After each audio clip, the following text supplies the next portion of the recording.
my name is Mac, and welcome back to this week's episode of Highlights from the Permanent Collection. This will be our final week showcasing artists from our current exhibition titled Time Passes Slowly When You're Lost in a Dream.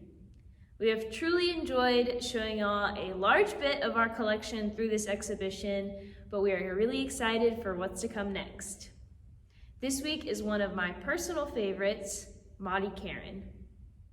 Maudee Lillian Carron was born October 1st, 1912 in Melville, Louisiana at her Aunt Lillian's house. As a first child between Albert Hillard and Zora King Carron, she was raised in a home environment that nurtured her talents. Her father would handcraft her easels and stretch her canvases, but had quite an adventurous side, even working as a comic performer on the Louisiana riverboats. His own father was in fact a trapeze performer with a touring circus, and this circus aspect often filled Maudee's imagination. Around 1915, when Maudee was in elementary school, her family moved to Beaumont, but eventually settled in Port Arthur, Texas, and Maudee's interest in art became all-consuming. At the age of 16, Deward Thames, a refinery worker from Mississippi, came into Maudee's life. Dewey's first impression of Maudee was at a friend's party when he saw her doing an interpretive dance. It was love at first sight, and after 6 months he proposed. Maudee was not eager to be married, fearing it might stifle her creative output, but Dewey promised her freedom to create and travel whenever and wherever she felt. Throughout their life together, he never broke this promise.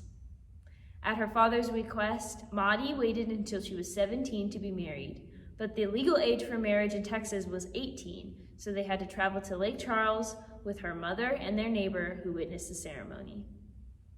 Maudee received her diploma in 1932 after a brief hiatus. After her graduation, she would travel to New Orleans to visit her aunt and uncle for 6 weeks at a time, multiple times a year. She would study art, philosophy, French, German, and literature. When she was 21, she even published a short story titled Old Jenny in the American Scene Journal. Although she remained passionate about writing and literature her entire life, it was very obvious art was her calling. In 1933, Maudee was offered several scholarships in art, including one at the Sophie Newcomb College, but instead chose the Creative Arts School in Houston, Texas to be closer to Dewey. From 1934 to 1935, she studied under Ola McNeill Davidson, who taught her under experimental techniques that emphasize the correlation between visual and performing arts. It was this experience that provided Maudee a foundation that directed her entire life and where she met one of her greatest influences, Margot Jones, who was the director of theater at the Creative Arts School. They shared a close friendship that lasted through the 40s, and their relationship is memorialized through letters. In 1941, Maudee gave birth to her son, Jeffrey. Her new responsibilities never deflected from her creative vision, as she used his toys as potential found objects for her art. Through the decade of the 50s, Maudee exhibited her work nearly every year in different states throughout the South. Her work developed from a 2D plane and combined new materials as she began to create sculptures she called trovatures, named after the 60s artist Trova. This landed her a membership in the Texas Sculpture Society. One is tempted to compare Maudee's trouvages to Robert Rauschenberg's Combines, a fellow Port Arthur artist who Maudee admired.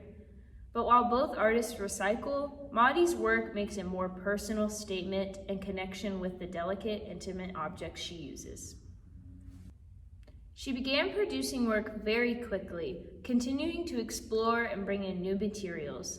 But unfortunately, in 1979, Maudee was involved in an auto accident on the way to Houston that damaged her right hand and required reconstructive surgery. In the face of adversity, Maudee taught herself how to use her left hand and found new areas of less demanding art such as photography and music in the style of John Cage. Unfortunately, shortly after moving to a new home in Port Arthur, and within 5 years, her sister, her grandson, and her husband Dewey all passed. but she remained supported by her 2 grandsons. Throughout the rest of her life, Maudee continued to work, create, meet people, and grow her adoring base. In 1987, she caught the attention of artist James Searles and his wife Charmaine, who referred to Maudee as a gift to this world. In 1990, she served as a guest curator in Beaumont for the Art Museum of Southeast Texas and created the billboard design for the opening of the museum, which was then moved to the Beaumont Airport for even more people to enjoy. She remained a prolific artist into her 80s, sculpting, painting, finding, assembling, dancing, reading and writing, exhibiting her work locally, nationally, and even internationally in Berlin. She died in Port Arthur in 1996. Maudee Carron's drive was so strong, only one can imagine the amount of artwork she created in her lifetime, but there is no way to calculate that number as she has given so many of her artworks away. Generosity, which is so characteristic of her nature, is her artistic message.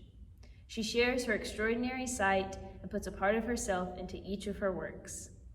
She is quoted saying, "You know, I sure wish I could go back and relive some of this stuff, because I sure had fun doing it." The Dishman Art Museum is proud to own many of the personal and professional papers of Maudee Carron spanning her entire career.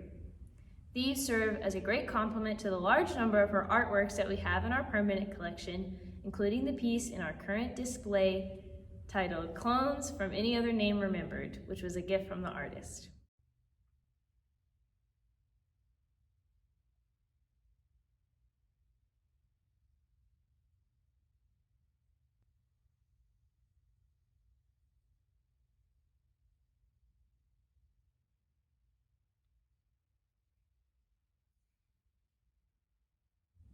Thank you for joining us for this week's episode of Highlights from the Permanent Collection. We hope you enjoyed learning about a local legend and Dishman favorite whom we can all learn a little bit about dedication and creativity from. I hope we can continue celebrating Maudee Carron's legacy well into the future. Thank you, and we will see you next time.